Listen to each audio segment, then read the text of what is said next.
Mami Onyx, sa unang pagkakataon, nasagot ko ang aking mga magulang dahil sa pagtatanggol ko sa babaeng aking minamahal, Mami Onyx. Kaya doon ko nakita na umiyak ang aking ina, Mami Onyx. Kaya Ma! Pa!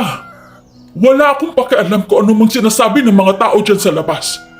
Basta ang alam ko, mahal ko si Helen at ipaglalaban ko siya. Hindi ko ikinakakahiya kung gaano kalayo ang agwat namin, Ma.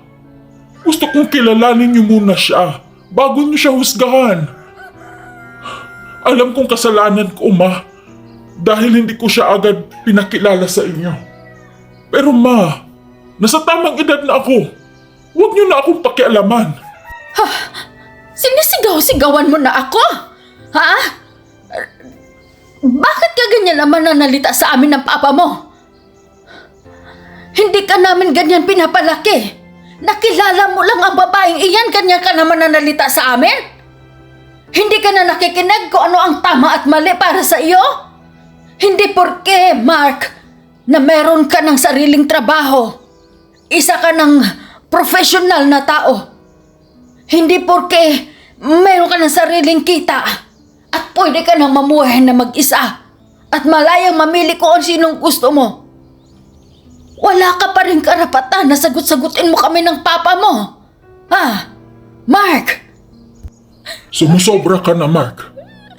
Huwag mong pagtaasan ng boses ang mama mo. Tinatanong ka, kinakausap ka na maayos. Sagutin mo ng maayos. Naintindihan mo ba kami ng mama mo, Mark? Ako pa. Ma, naintindihan niyo ba? Naintindihan niyo ba yung nararamdaman ko? Ginagalang niyo ba bawat salita ko? Ma, pa, nasa tamang edad na ako. Dapat irespeto niyo rin ang gusto ko. Ang babaeng pinipili ko. Kesyo matanda man siya, kesyo mas malaki yung agwat namin, pa, ma. Sana naman, pa, ma.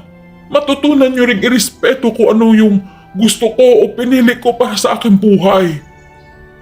Nagpapasalamat ako, ma, pa, na ginagapang niyo ako upang marating ko kung anong meron ako ngayon. Pero ito lang ang hiling ko, ma, pa. Intindihin niyo naman yung nararamdaman ko. Patawarin mo ako. Pero, mahal ko talaga si Helen. Mahal ko siya. Pa, ma, tawarin niyo ako. Sana matanggap niyo naman. At kilalanin niyo muna si Helen bago niyo siya husgahan. Bakit kailangan pa, ma, na makinig kayo sa mga sinasabi ng ibang tao? Sana naman, pakinggan niyo rin muna ako.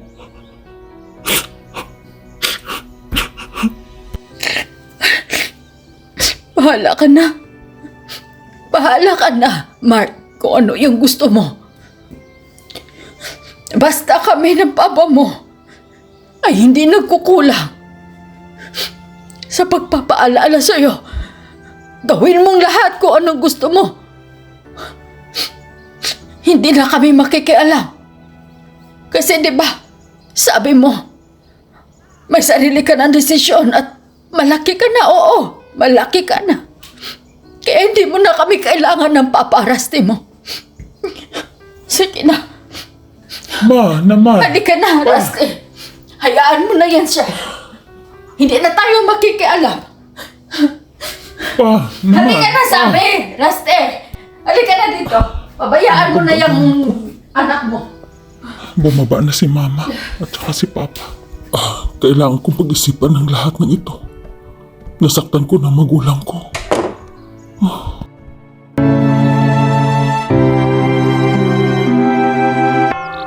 Mark, bakit dito pa sa simbahan gusto mo makipagkita sa akin?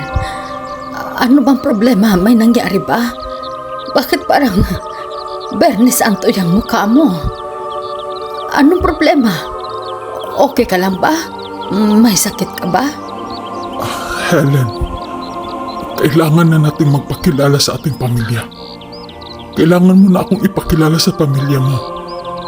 At gusto ko rin ipakilala kita sa pamilya ko. Hindi na pwede itong magtago-tago tayo. Matanggap man nila tayo o hindi, kailangan na nating ilantad ang relasyon natin. Nahirapan na ako sa patagong ito. Helen, mahal mo ba talaga ako?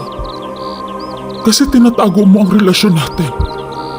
Noon pa man, Helen, gusto ko nang malaman ng lahat kung gaano kita kamahal. Pero pilit mong itinatago. Bakit ba? Ha? Helen, mag-isang taon na tayo. Pero mas nauna pa yung mga tsismosa at tsismoso na magbalita sa aking mga magulang kaysa tayo ang mismong magbalita sa kanila. Sige na, Helen, please. Magpakilala na tayo sa ating mga pamilya. Sige na. Mark, bakit bigla naman? Di ba napag-usapan na natin to? Itago muna natin yung relasyon natin. Mahal kita. Pero natatakot ako para sa iyo, para sa akin. Pag malaman ng aking mga anak, sana maunawaan mo, Mark. Sana maunawaan mo. Helen, hindi. Handa kong harapin ang mga anak mo. Kaya kitang ipaglaban sa anak mo. Sa mga anak mo. Kaya kita ipaglaban, Helen. Busilak ang aking hangarin sa iyo. Wala akong ibang gusto kundi ang makasama ka. Kundi ang ipaalam sa buong mundo na mahal kita, Helen. At hindi kita ikinakakahiya. Kahit gaano man kalaki ang agwat natin. Saksi ang simbahan na to. Saksi ang Panginoon na nandyan sa harap ng altar. Na nakikinig sa atin. Na mahal kita, Helen. Mahal na mahal kita. Mark, hindi ko alam.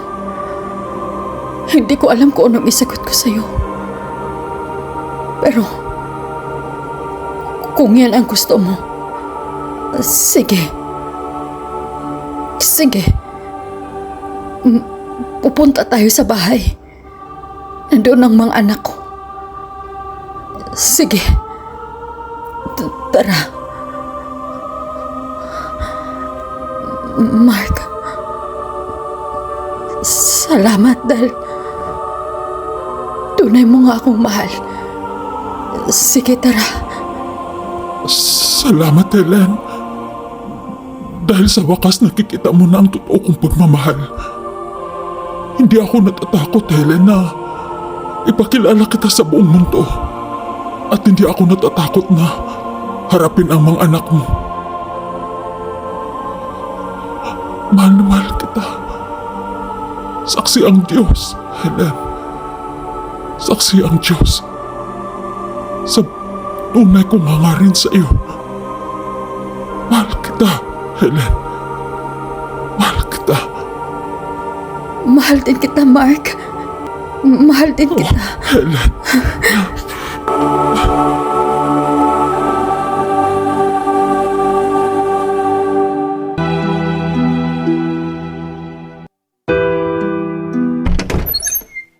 Halika, Mark. Pasok ka. Halika, Mark. At dito tayo sa sala. Pasensya ka na. Ngayon lang kita dinala dito. Alam mo na yung dahilan, di ba? Maupo ka, Mark. Gusto mo ba nang mainom?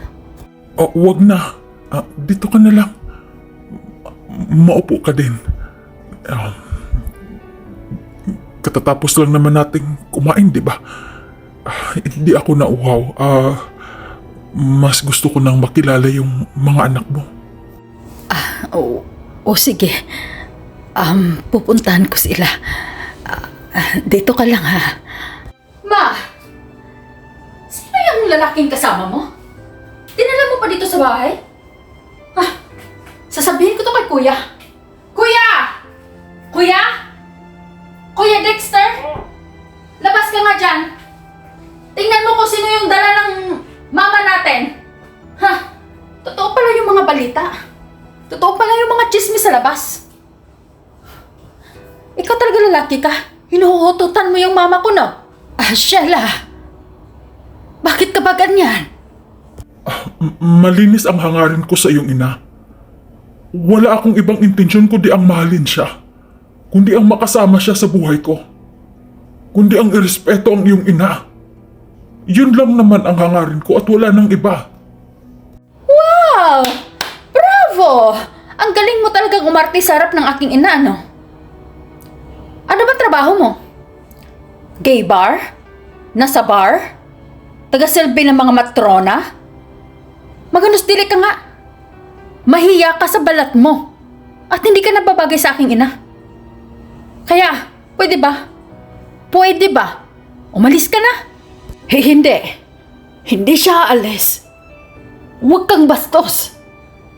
Huwag kang bastos. Ikaw, ma, tumatanda ka talagang paurong. Hindi mo ba iniisip kung ano yung kahihiyan namin? Namumulot ka sa isang ganitong klaseng tao? Anak, makinig ka naman. Kilalanin niyo muna si Mark. Mahal ako ni Mark. At mahal ko din siya. At kung ano man yung iniisip na trabaho niya, hindi yan totoo. Isang marangal na tao si Mark, anak. Aba, yan pala ang lalaking pinagmamalaki mo. Nang dahil sa lalaking yan, ay napapahiya yung pamilya natin. Mantakin mo, akala nila matrona ka. At yung lalaking yan, ay hinuhututan ka lang. Umalis ka na dito. Umalis ka ngayon din. Kung hindi, sasaktan kita. Hindi. Hindi ako alis dito. Ganun ha. Naghahanap ka talaga ng sakit ng katawan. Dexter, tama na! Sige, kuya.